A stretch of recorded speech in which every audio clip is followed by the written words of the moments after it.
5월 4일 수요일 오늘의 말씀은 고린도전서 1장 26절에서 31절의 말씀입니다. 형제들아 너희를 부르심을 보라. 육체를 따라 지혜로운 자가 많지 아니하며 능한 자가 많지 아니하며 문벌 좋은 자가 많지 아니하도다. 그러나 하나님께서 세상에 미련한 것들을 택하사 지혜 있는 자들을 부끄럽게 하려 하시고 세상에 약한 것들을 택하사 강한 것들을 부끄럽게 하려 하시며 하나님께서 세상에 천한 것들과 멸시받는 것들과 없는 것들을 택하사 있는 것들을 폐하려 하시나니 이는 아무 육체도 하나님 앞에서 자랑하지 못하게 하려 하심이라. 너희는 하나님으로부터 나서 그리스도 예수 안에 있고 예수는 하나님으로부터 나와서 우리에게 지혜와 의로움과 거룩함과 구원함이 되셨으니 기록된 바 자랑하는 자는 주 안에서 자랑하라 함과 같게 하려 함이라. 아멘. 오늘 본문의 말씀을 살펴보기에 앞서서 지난 시간 동안 쭉 살펴봤던 고린도전서 1장의 말씀을 함께 정리해 보면 바울은 그리스도 예수 안에서 고린도 교회 성도들을 생각할 때에 감사했습니다.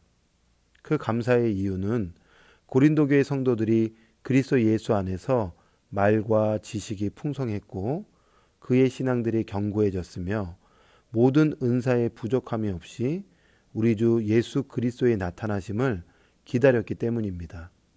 그래서 그리스도 안에서 성장하고 그리스도 안에서 함께 교회를 세워가는 그 성도들을 생각할 때에 감사했던 거죠. 그런데 지금 바울의 귀에 교회의 안타까운 소식이 들렸던 거예요. 그 안타까운 소식이 무엇이냐? 분쟁이었습니다. 나는 누구에게 속했다. 나는 누구에게 속했다. 파가 나뉜 것이죠. 바울은 우리는 그리스도의 십자가의 은혜로 하나고 같은 마음, 같은 뜻으로 온전히 합하라고 권면합니다. 이어서 십자가는 하나님의 능력이라는 것을 말씀합니다. 하나님의 능력, 십자가. 능력이 능력되려면 어떻게 해야 할까? 이 질문에 대한 대답이 오늘 본문에 나옵니다. 오늘 말씀을 통하여서 하나님께서 우리에게 어떤 귀하고 소중한 말씀을 주시는지 함께 살펴보기 원합니다.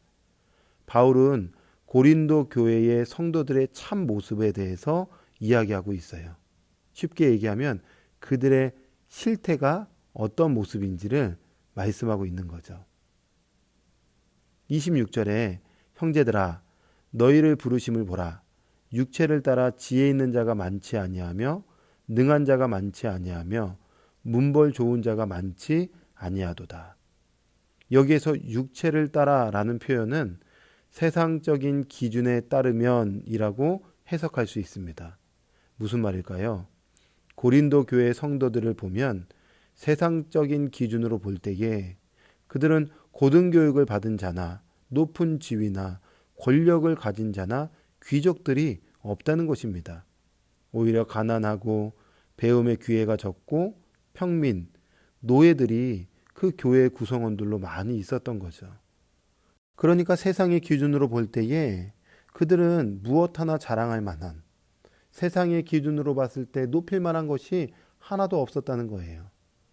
바울은 고린도 교회 성도들이 어떤 부류의 사람들인지를 다시 한번 떠올리게 함으로써 그들을 부르신 하나님의 조건이 결코 세상의 기준에 기초하지 않았음을 상기시켜주고 있는 것입니다. 세상의 것은 결코 자랑할 만한 것이 아니다라는 것을 이야기하고 있는 거죠.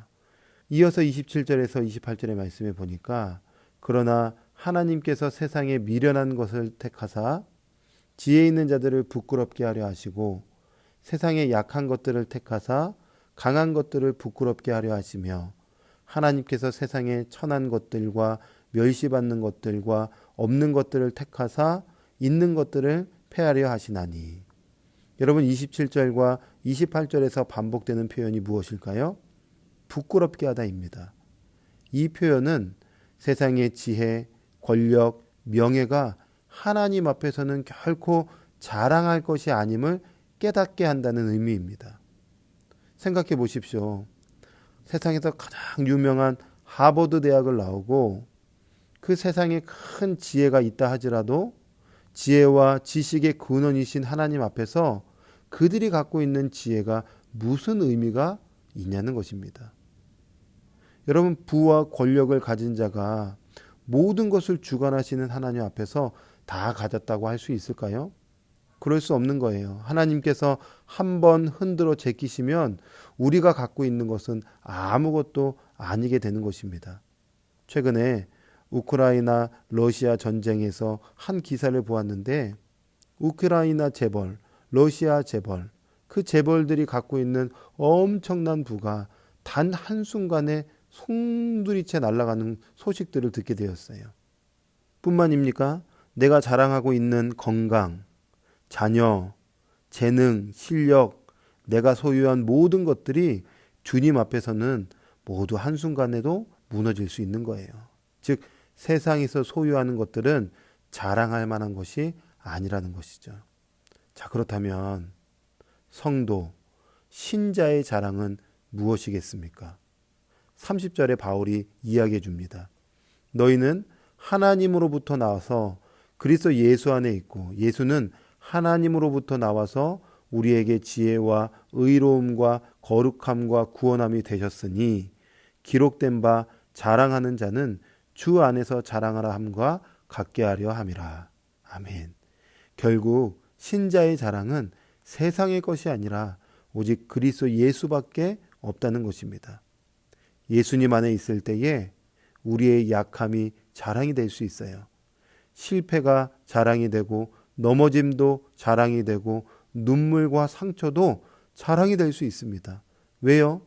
예수님이 나의 약감을 통해 강하게 하셨고 실패를 통해 겸손한 자로 만들어주시고 넘어짐을 통해서 예수님만이 소망이심을 보게 하시고 눈물과 상처를 회복시켜 주심으로 또 다른 이들을 품을 수 있는 넉넉함을 주시니 이 모든 것을 가능케 하시는 예수님만 우리의 자랑이 된다는 것입니다. 말씀을 묵상하면서 이런 질문을 스스로 해봤습니다. 사람은 언제 자랑을 할까? 여러분, 우리는 언제 자랑하죠? 그 자랑하고자 하는 것이 충만할 때, 그 자랑하고자 하는 것이 가득할 때 우리는 자랑하게 돼요. 예를 들어서 자녀가 멋진 곳에 취업을 했어요. 그럼 자녀가 내 안에 충만하고 가득하니까 어느 순간인가 우리의 입술에 자식 자랑이 나옵니다. 내가 무언가를 투자를 했는데 투자한 곳이 엄청난 이윤을 남겼어요. 투자. 그것이 내 안에 가득하고 충만하면 어느 순간인가 내 입술에 투자한 것, 이윤을 남긴 것을 자랑하게 되는 것입니다. 자랑은 가득할 때, 충만할 때 흘러나오게 돼요. 여러분, 그렇다면 왜 성도가 예수님을 자랑하지 못할까요? 답은 간단하죠. 예수님이 가득하지 않기 때문에 그렇습니다. 예수님이 충만하지 않기 때문에 그렇습니다. 말씀을 묵상하고 생각하면서 나는 예수님이 내 안에 전부일까? 가득할까? 충만할까? 그래서 늘 살면서 예수님 자랑하며 살고 있을까? 예수님 안에서 예수님이 베풀어 주신 은혜를 간증하고 자랑하고 있을까? 돌아봤을 때 많이 회개하게 되었습니다. 그리고 또 결단하게 되었습니다. 믿음의 성도 여러분, 오늘도 예수 그리스도 안에서 주님으로 가득한 인생 되기를 원합니다.